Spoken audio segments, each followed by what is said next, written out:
유다가 바벨론에게 침략당해 망해가고 있을 때의 이야기입니다.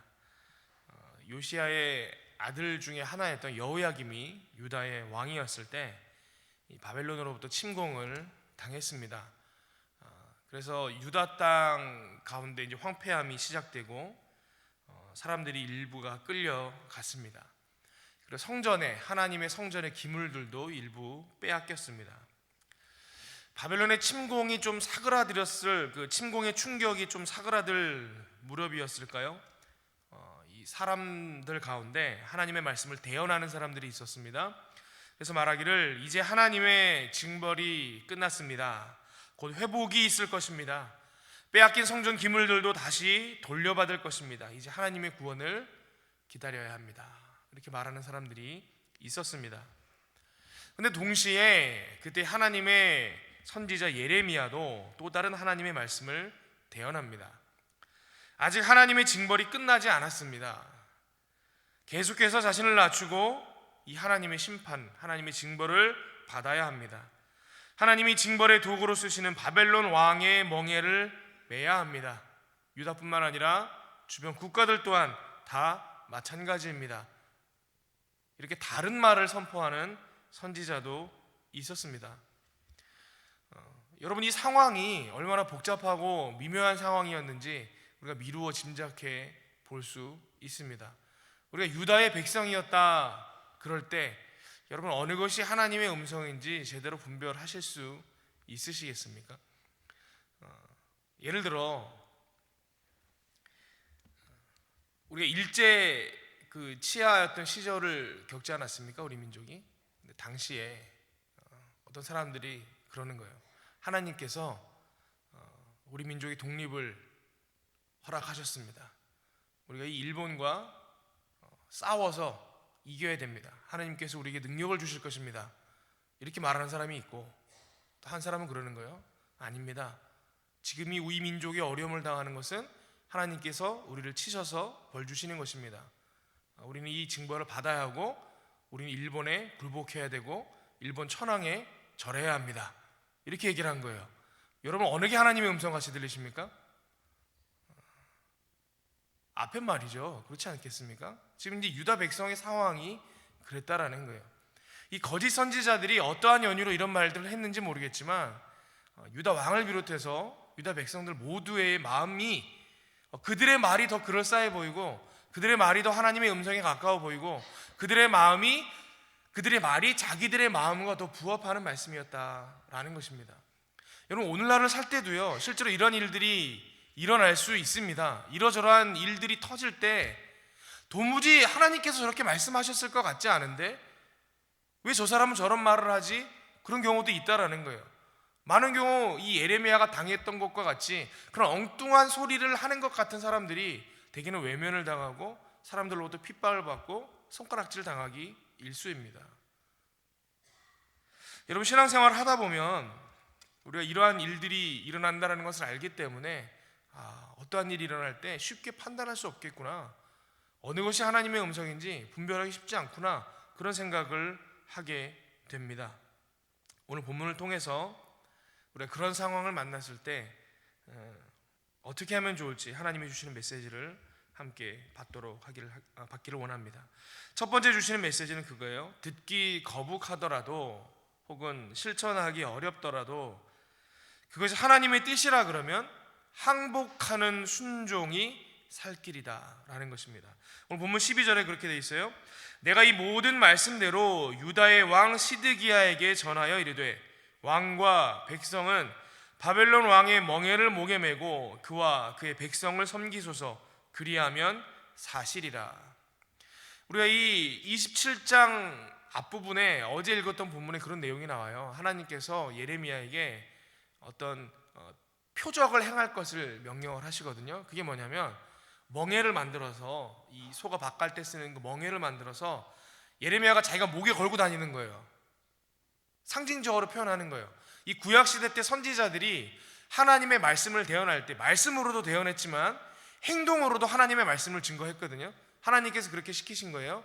너희가 앞으로 이 바벨론이라는 나라에 의해서 멸망당하게 될 것이고 그들의 지배를 받게 될 것인데 너희가 이 소가 짐승이 그 주인의 이끌림에 따라 인도되듯이 너희들도 바벨론 왕의 멍에를 메고 그에게 순종하는 삶을 살아야 한다. 이것을 하나님께서 행동으로 보여주신 거예요.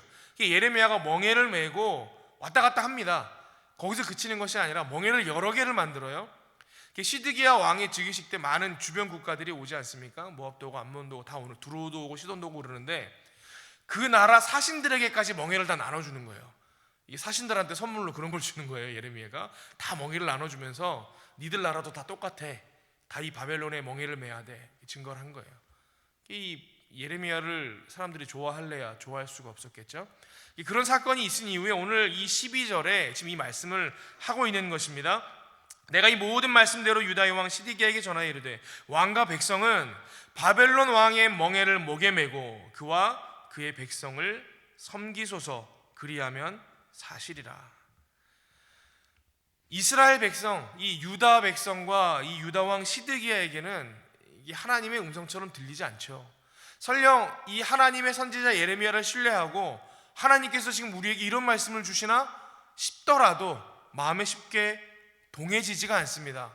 아니 어떻게 우리 민족을 이 침략하고 포로로 잡아가고 하나님의 성전의 속물들까지 빼앗아가 버린 저들을 어찌 섬기라 하시나.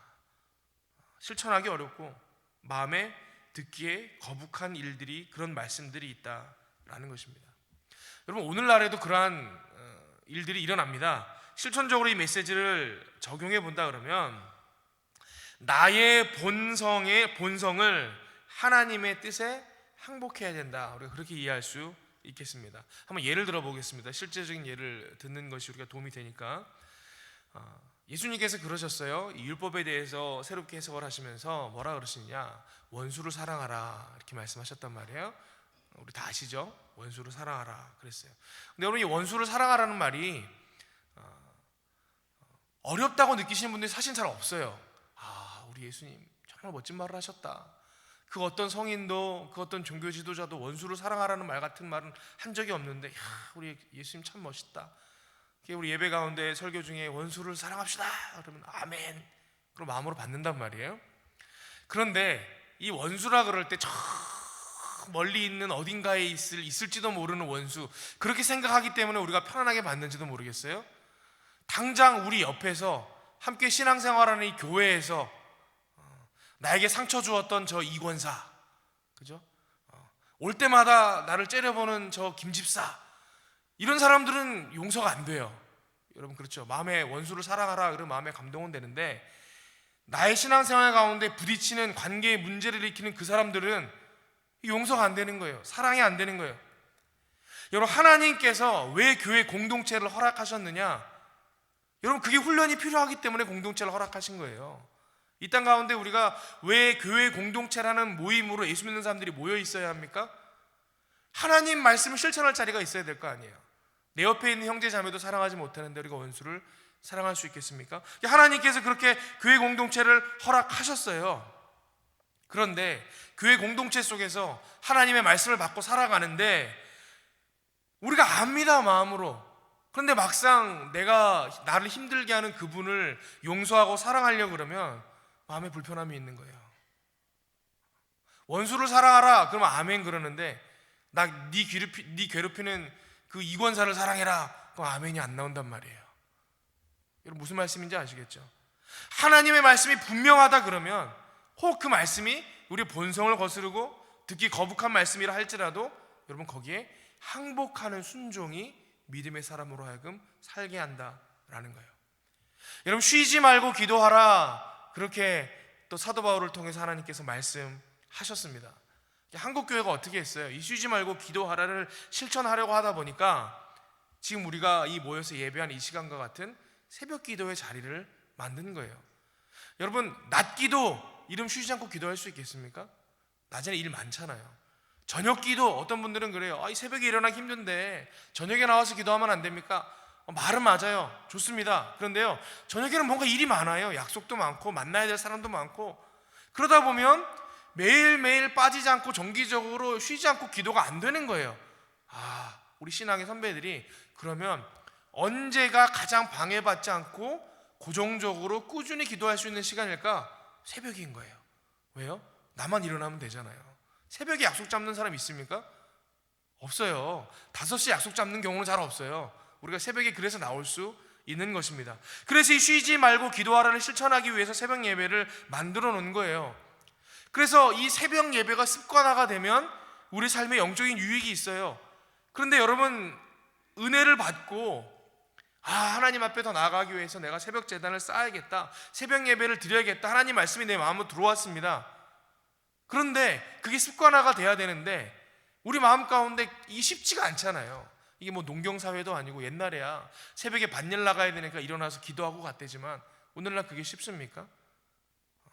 그러나 그것이 하나님의 말씀이 분명하다 그러면 나의 본성과는 상반되다 할지라도 나는 아침형 인간 아니고 저녁형 인간인데 라고 할지라도 거기에 순복하고 하나님 앞에 항복하는 순종으로 나아갈 때 거기에 우리의 살 길이 있다라는 것입니다. 오늘 주신 말씀 붙들고 하나님께서 유다 백성에게 주셨던 말씀이 그들의 본성을 거스르는 말이고 그들을 듣기에 거북한 말씀이었다 할지라도 그들이 순종해야 했어야 하지 않습니까? 근데 그러지 못해서 그들이 망했습니다. 오늘 함께 이 새벽에 이 말씀을 나누는 저와 여러분은 하나님의 말씀이다 그러면 거기에 항복하고 순종하는 은혜가 있기를 바랍니다. 두 번째 주시는 메시지가 있어요. 주변으로부터 오는 혹은 내 속에서 오는 거짓 음성을 경계해야 한다라는 것입니다. 14절에 보니까 그렇습니다. 그러므로 당신들은 바벨론의 왕을 섬기게 되지 아니하리라 하는 선지자의 말을 듣지 마소서. 그들은 거짓을 예언함이니이다. 이 예레미야가 사역을 할 당시에 시드기야가 왕일 때 1차 침공이 끝나고 2차 침공이 있기 사이에 그 사이 기간 동안에 이런 일들이 있었다라는 거예요. 여러 하나님의 선지자라고 불리는 사람들이 와서 하나님으로부터 오지도 않은 말을 가지고 사람들을 유혹하고 마음을 흔들어 놓았습니다. 뭐 좋은 의미로 했다고 저는 생각합니다. 사람들을 위로해야 되고 소망을 주어야 되니까 그런 말을 하지 않았겠습니까? 회복될 것입니다. 하나님의 징벌이 끝났습니다. 바벨론의 왕을 더 이상 섬기지 않게 될 것입니다. 성전 기물도 이제금 다시금 돌아와 우리 하나님 앞에 드려진 이 예물과 성전이 온전히 회복될 것입니다. 그러나 그것이 오늘 성경 말씀이 뭐였다 그랬죠? 거짓이다, 거짓을 예언합니다, 듣지 말아야 한다, 이렇게 얘기했다라는 것입니다. 여러분, 우리도 이 신앙생활을 하고 살아가다 보면요, 듣기 좋고 그럴듯해 보이는 사상이나 방식들이 있습니다. 그리고 합리적인 것 같고 납득이 되는 그런 논리들이 있습니다. 그러나 이것이 하나님의 말씀에 부합하지 않고 분명하게 하나님의 뜻이 아니라 그런다면 우리는 그것을 반드시 경계할 수 있어야 합니다. 여러분, 우리 위 목사님께서도 말씀 전하실 때 몇 번 언급하셨는데, 여러분, 가나안 성도다라는 신조어가 있다 그러지 않습니까? 교회를 안 나가는 성도들, 가나안 성도. 근데 이분들에 관련된 것을 제가 내용을 읽다 보니까 이분들이 왜 가나안 성도가 되기를 택했느냐, 본인의 신앙을 지키기 위해서 가나안 성도가 되기를 택했다는 거예요. 오늘 교회에서 신앙생활 하다 보니까 교회 안에 무너진 모습이 너무 많은 거예요. 왜곡된 모습이 너무 많은 거예요. 잘못된 모습이 너무 많은 거예요. 하나님이 주인 되어야 되는데 사람이 주인 되어 있고, 하나님의 말씀이 교회를 움직이는 이 방식이 되어야 되는데 돈의 논리가 하나님의 교회를 움직이는 방식이 되어버렸고, 사람들 사이에 정치적인 싸움이 있고, 이 교회가 교회답지 못한데 자기가 그게 너무 뻔히 보이는데 자기 목소리로 자기 힘으로는 교회를 바꿀 수가 없는 거예요. 너무 괴로운 거예요. 그 교회를 나오려고 하니까 자기 신앙을 지키기가 힘든 거예요. 다른 교회를 가보니까 그 교회도 그래요, 저 교회를 가보니까 저 교회도 그래요. 도저히 신앙생활을 할 수 없겠다는 마음이 드니까 어떻게 하기를 택했느냐, 차라리 교회를 떠나자. 교회를 떠나서 내가 하나님 앞에 온전한 사람으로 서면 되지, 그 길을 택했다라는 거예요. 여러분이 한국 교회와 이 시대의 어떤 단면을 보여주는 것 같아서 너무 가슴이 아프지 않습니까? 저는 그분들의 그 논리가 어느 정도는 이해가 되고 납득이 됩니다. 그리고 앞으로 한국 교회가 개혁되어야 될 그 과도기에 있는 현상이다, 그렇게 생각합니다. 그런데 이 가나안 성도들이 가지고 있는 그 논리를 가지고 무교회주의를 합리화하는 것으로 쓰면 안 된다라는 거예요. 어떤 분들은 그래요. 우리가 오랫동안 교회를 주일날 예배를 나오지 못하고 교회 신앙생활을 계속해서 하지 못하는 분들에게 가서 이제 권면을 하는 거예요. 아유, 집사님 너무 오랫동안 지금 쉬셨어요. 그렇게 하면 안 돼요. 다시 교회 나오시고 함께 예배드리고 우리 신앙생활 합시다. 성교회 모임도 하고. 그럼 이제 그런 말들을 하는 거예요. 아니, 착하게 살고 마음으로 하나님 믿으면 되지, 꼭 교회 가고 예배 드려야 됩니까? 내가 있는 곳에서도 하나님 잘 섬겨요. 이렇게 얘기를 한다는 거예요. 말은 맞지 않습니까? 여러분, 그럴듯해 보이고, 그렇지, 하나님 교회만 계신 거 아닌데 어디에나 계신데 꼭 굳이 교회 가야 되나? 교회 가서 하나님께 예배하고 섬겨야 되나? 나 이 자리에서도 예배할 수 있는데, 그렇게 생각할 수 있단 말이에요. 여러분, 납득이 되지 않습니까? 논리적으로 틀린 말이 아닌 것 같습니다. 그런데 성경의 논리를 가지고 다시 한번 보면요, 틀린 말이 될 수밖에 없어요. 여러분, 성경 안에 하나님께서 직접 만드신 조직이 두 개가 있다라고 얘기를 해요. 구약에서 하나님께서 가정을 만드셨어요. 그죠? 가정이라는 사람의 그 관계 조직을 친히 만드신 거예요. 신약에서 하나님께서 만드신 게 있어요. 뭐냐면 그게 교회예요, 교회. 여러분, 사도행전의 이야기가 무슨 이야기입니까? 하나님이 직접 만드신 교회가 세워져 나가는 이야기가, 그게 바로 사도행전의 이야기예요. 하나님께서 교회를 만드셨는데 지금 누가 교회가 필요 없다고 얘기하는 거예요? 사람이 교회가 필요 없다고 얘기를 하는 거예요. 이거 말이 일단 안 맞잖아요. 아니, 그러면 당신 말이 맞는 것 같은데, 그러면 하나님께서 왜 친히 교회를 만드셨습니까? 말이 안 되죠. 우리가 거기서부터 이 논리들을 점검해 나갈 필요가 있다라는 것입니다. 제가 지금 너무 단적인 예를 든 것 같지만 신앙생활을 하다 보면 그런 일들이 비일비재하게 일어난다는 거예요. 그럴듯해 보이고 맞는 것 같고 설득이 되어 보이는 말들이 있다는 거예요. 그러나 하나님의 말씀에 비춰볼 때 이것은 하나님의 말씀이 아니다 라고 생각한다 그러면 우리가 그것을 경계하는 그런 태도가 필요하다라는 것입니다. 세 번째입니다. 세 번째는 무엇이냐면, 하나님이 주시는 징벌의 시간 또는 훈련의 시간에 거짓 희망을 의지하면 안 된다라는 것입니다. 16절에 그렇게 이야기합니다. 내가 또 제사장들과 그 모든 백성에게 전하여 이르되, 여호와께서 이와 같이 말씀하시기를, 보라, 여호와의 성전의 기구를 이제 바벨론에서 속히 돌려오리라고 너희에게 예언하는 선지자들의 말을 듣지 말라. 이는 그들이 거짓을 예언함이니라 하셨나니. 지금 이스라엘 백성의 상황이 어떤 상황이에요? 회개를 해야 되는 상황이에요. 여러분, 바벨론이 침공을 했어요. 이 여호야김 왕 때 침공을 해서 일부가 무너지고 빼앗기고 사람들이 포로로 끌려가고 성전 기물이 일부가 빼앗겼습니다. 그런데 아직까지도 유다가 멸망하지는 않았잖아요. 그죠? 여호야긴이 세워지고, 물론 짧았지만, 그리고 시드기야가 왕이 되고, 아직 이 왕조가 살아있단 말이에요. 물론 바벨론 왕이 세운 왕이었지만 살아있어요.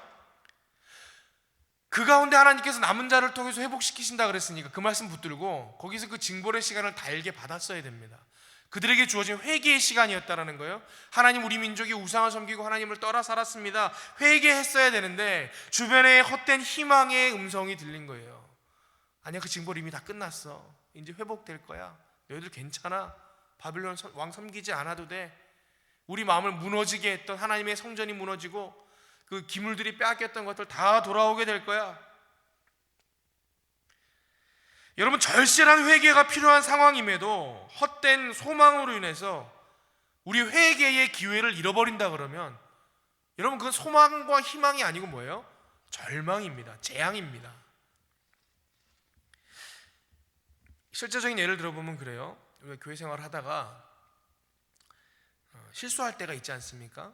말로 실수하든지 행동으로 실수하든지 실수할 때가 있어요. 그래서 이 성도 간의 관계가 무너지는 경우들을 경험하게 됩니다. 종종 일어나요. 흔히 일어나는 경우입니다. 그런 경우에 어떻게 해야 돼요? 내 마음이 너무 괴롭고 막 상처 있고 주변 사람들로부터 수근수근거리는 소리를 듣고 괴롭잖아요. 그러면 그럴 때에 하나님께 회개하고 그 상대를 찾아가서 용서를 구하고, 여러분, 그 시간이 우리에게 분명히 필요합니다. 그런데 그럴 때 마음이 어렵고 불편하니까 내 속에서 막 그런 생각들이 일어나는 거예요. 하나님께서 우리 죄 다 용서해 주셨잖아. 다 용서해 주셨어. 그리고 우리 예수님께서 우리의 막힌 담을 다 허신다 그러셨잖아. 말씀에 그러셨잖아.